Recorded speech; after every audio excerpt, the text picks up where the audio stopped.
the day you say, sure, why not?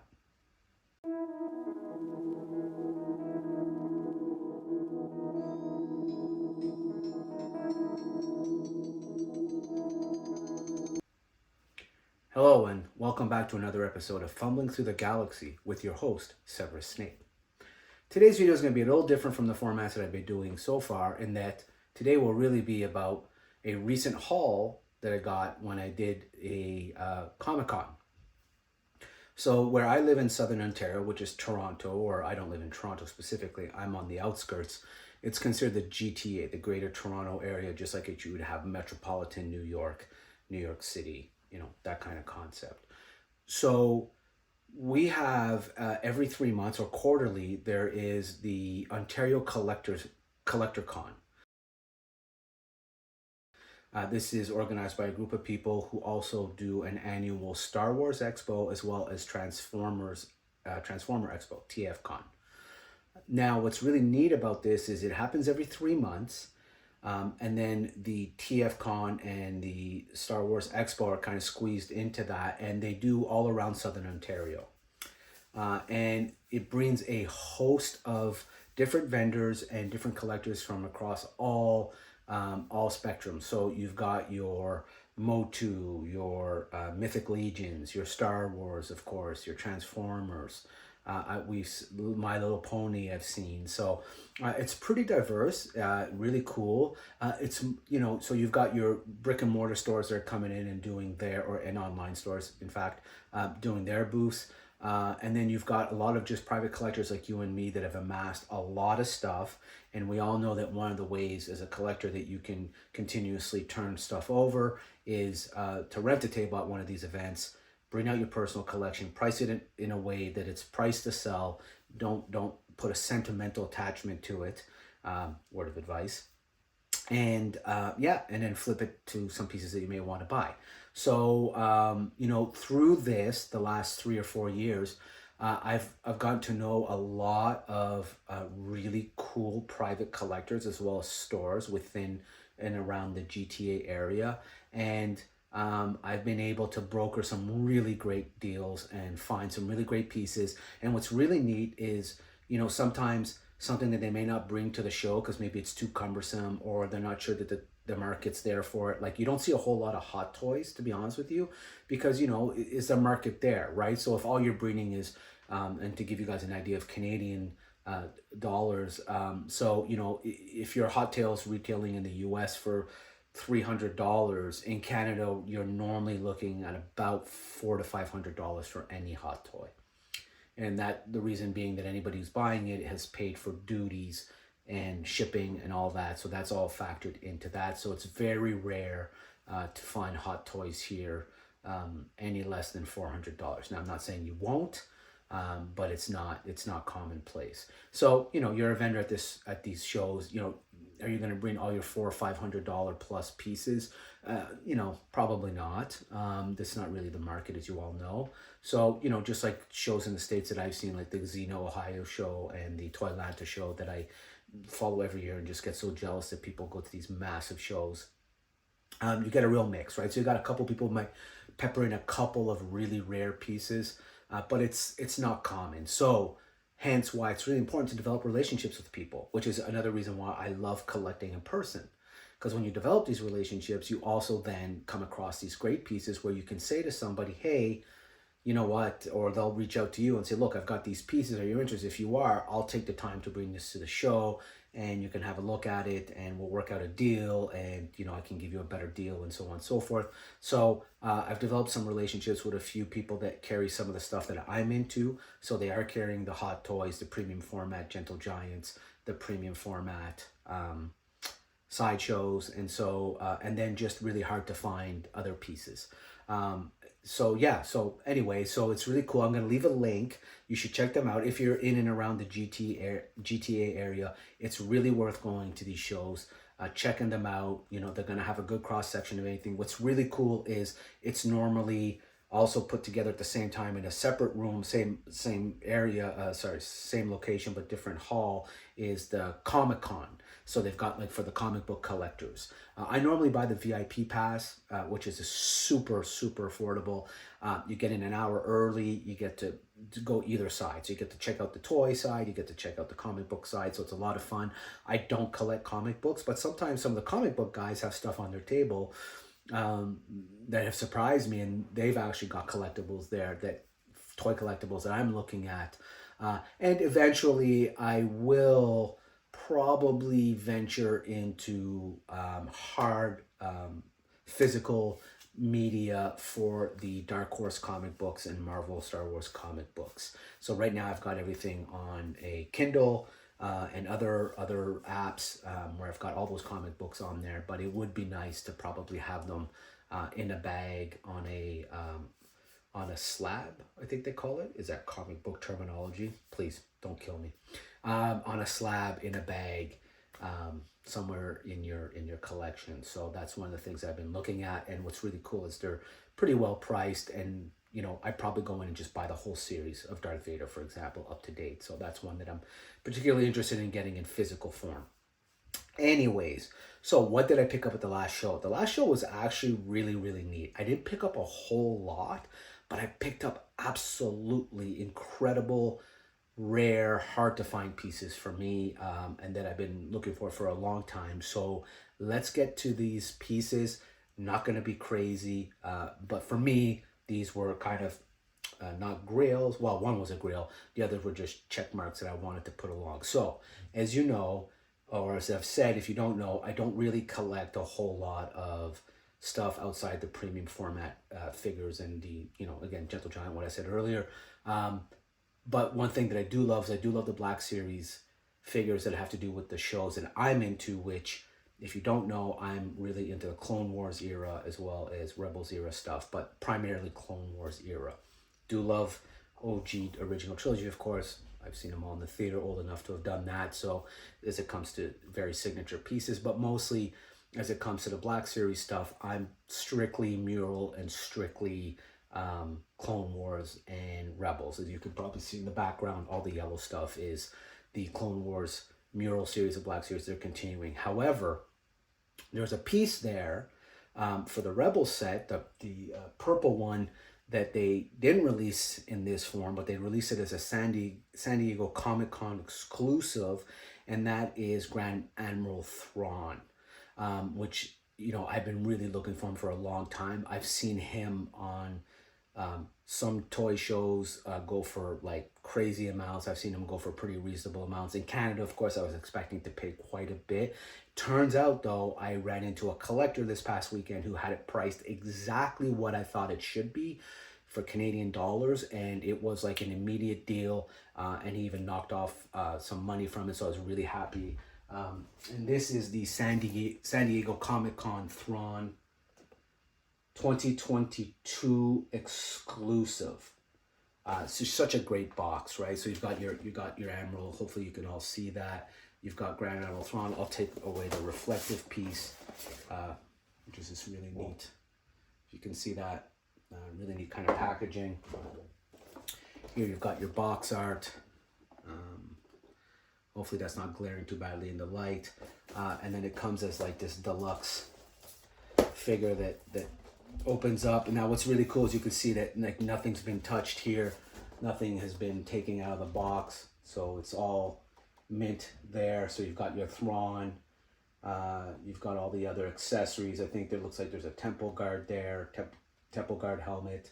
And then of course, I just pulled a blank, but if you're wondering, these are kind of like these salamanders. If you've read the books, you would know that Timothy Zahn's Thrawn series, incredible by the way, those are creatures that block force abilities in users when you're in their presence. Now, if you're like me and you're totally into the High Republic era stuff right now, you know that those are not the only creatures in the galaxy that can negate force abilities, and but unlike the High Republic stuff, these guys aren't feasting off of force users. And if you haven't read the High Republic Cannot recommend it enough. You know, literature is, it's key. Reading is knowing, and as they said, when I grew up, well, no, what did GI Joe said? Knowing is half the battle. In any event, I feast on books of any IPs, but certainly the Star Wars IPs, the EU, the canon stuff, I just absolutely adore. So yeah, if you haven't read the High Republic, I strongly, strongly recommend it. Fantastic. Phase 3 right now, getting near the end of this arc of the Nameless, and so it's amazing stuff. Okay, what else did I pick up? I picked up something I'd never seen before, but the box just kind of grabbed me. It's Variant Play Arts, which I think is by Ray, and then I think this had something to do with, like, I think the guy said something like Sony picked it up or something. I'm not quite sure, but anyway, it's awesome. So this is the Darth Vader from Variant Play Arts. And so it's a Japanese interpretation of Star Wars, which is really neat because, if you know how influential Japanese culture and cinema was to Star Wars, then you would appreciate it. So it's probably going to be really hard for people to see, but really what kind of sealed the deal for me on this is the lightsaber effect is phenomenal. I have not seen one like that before. So, these are all things that I keep in box. I don't often take out figures from boxes. I will take out, obviously, statues from boxes to display them, and just statues, really, and busts are the only things I take out of box. Otherwise, everything else stays in a box. So this will remain in a box, but still, it's cool as hell. Had never seen it. Apparently, they made only 4 characters. He actually had all 4 characters there, which were Darth Vader, Darth Maul, Boba Fett, and then a clone trooper. But having not been familiar with it, I didn't want to overcommit. Sometimes it's tough on the spot to find comps as to what the prices are and what they're asking. I find that, and I got to be honest with you, and I know people do this, I have a really hard time standing in front of somebody who's a fellow collector and being like, and scrolling through eBay and being like, well, I found one like at 1/3 the price. Okay, yeah, but it wasn't sold at that, and maybe that guy's motivated to sell for other reasons. And if you see 10 others that are priced much higher or at a different rate, are they out of market? Like, which one is the one that's out of line with what's out of step with what's happening? So it's just not something I do. Not as a purchaser. If you're a store or business and somebody comes in, then by all means, you got to do what's best for you. And if part of your tactic is to, kind of go through sold listings or whatever, then that's all the power to you. And that totally makes sense to me. As a purchaser at a show, it's not something I tend to do. I will look away from the table sometimes just to get an idea if they're at least within reason, and if I'm seeing enough there to justify or to kind of substantiate the price they're asking. But anyways, that's my personal take on it. It's just not something I'm really super comfortable with, and so maybe I should get more comfortable with it, but at this point in my collecting journey, all these years later, it's not something I do in front of a vendor. So in any event, he had it priced to sell. It was reasonable. All 4 would have been a hefty purchase, but having said that, in retrospect, I'm happy I only picked up 1. I don't see them selling a lot online. This is strictly for my own liking. And not that I collect to make money, but I also collect where there is value. You always want to at least maintain some sort of value, in my opinion. That's how I look at collecting. Again, I'm not in it to make retirement money or anything. Like, I'll collect no matter what.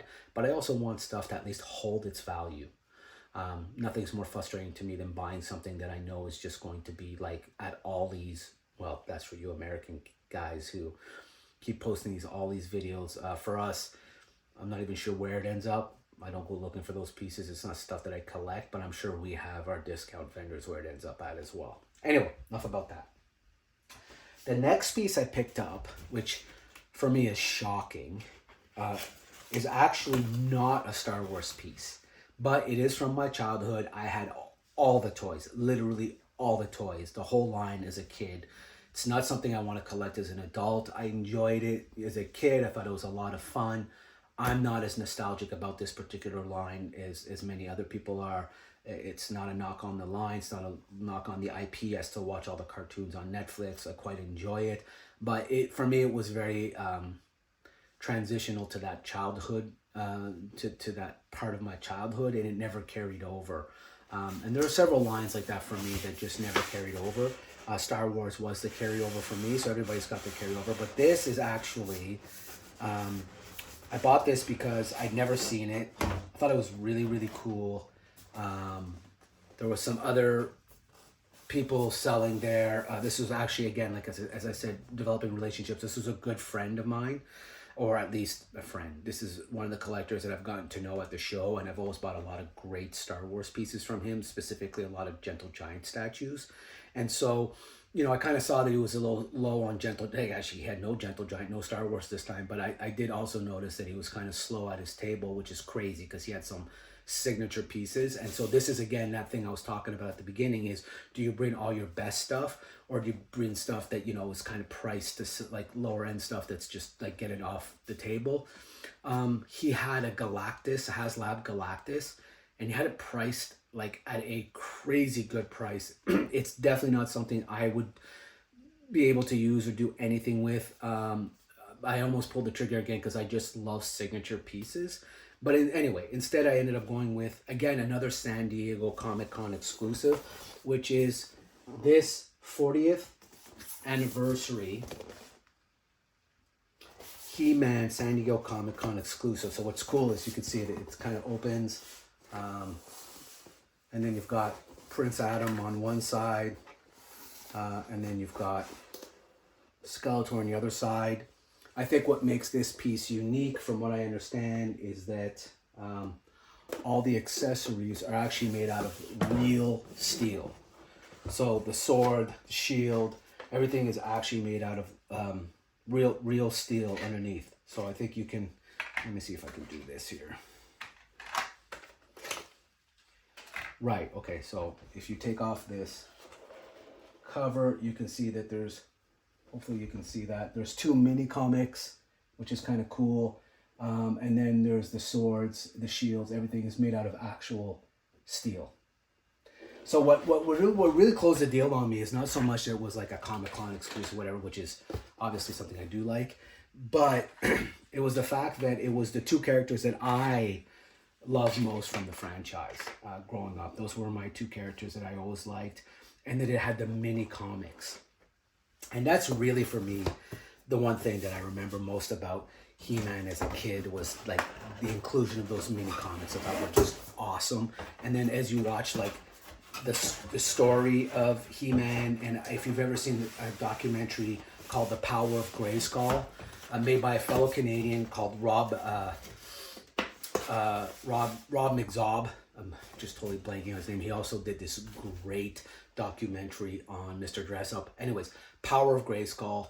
I'll put a link in the description. You gotta check out this documentary. It's fantastic. And as you find out kind of the history of the mini comics and the tie-ins and everything, that anyway, just the whole thing with Motu is insane. I love it. I think it's so cool.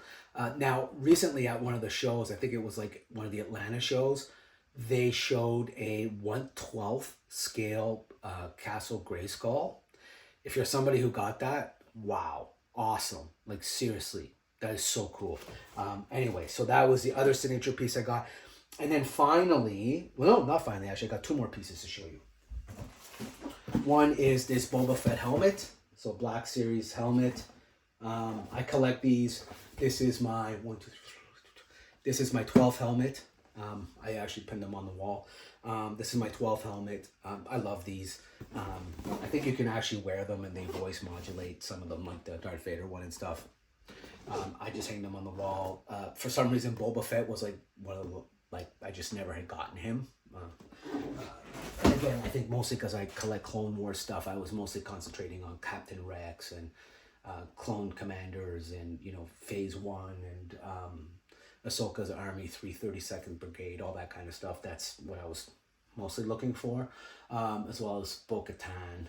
So yeah, so anyway, so hopefully I'll see the Stranger helmet. I know people, you know, crapped on the Acolyte. As I said earlier, I love the High Republic novels, so I actually quite enjoyed it. I hope it somehow comes back in some iteration, that we do get that continuation of Dark Plagueis. I thought was just the idea of it is awesome. But anyways, I'm not here to debate whether or not you liked it, whether it was good or not with you. Just that it's just one of those things where it's the helmet for the Stranger is one of my favorite helmets. It's crazy. Anyways, and then the last piece, which is my next video, traditional type of video, is this insane. Oh, this insane 1/4 scale Han Solo frozen in carbonite. Sideshow premium format figure. So that's my jam. Those are the ones that I normally collect. I don't show a whole lot of them because, again, I don't want to come across as somebody who's like, oh, well, I only collect this kind of stuff. But that's where my jam is. And those are the pieces that I really like to share with you guys, is the statues, the premium stuff. Only because, you know, we don't all get to get our hands on it. You know, when they do come around, we work very hard for very long to save enough money to get these things, and so it's always fun to share them and let you know what it is, because sometimes I find, for me, and really which is the purpose of this channel ultimately, was that I was looking at these pieces and there wasn't a whole lot out there, and there wasn't a whole lot of people like just giving it like the straight goods, and so far I've looked at some really, really great pieces. I like to think that by the time, or if ever, God forbid, I come across a piece that really wasn't great, that I will be honest about that and say, like, listen, you know, save your money. Don't go down on this. So anyways, those are my pickups that I just recently picked up on November 24th, 2024. And shared with you guys. So if there's any pieces there that you think are cool, do you have any of these? You know, what is the line that you collect most? As always, like, share, subscribe, and yeah, let me know what do you collect? What's your jam? Are you someone who, you know, is like a completionist? Do you want to, you know, collect as many? The scale matter to you? Do you only do a certain line? Why? All that good stuff. You know, always encourage people to interact. Always love it. And, you know, always grateful that you tune in at any point to watch this channel, even if you're just viewing it. I hope you're getting something out of it. And yeah, until next time, take care, and may the force be with you, as always.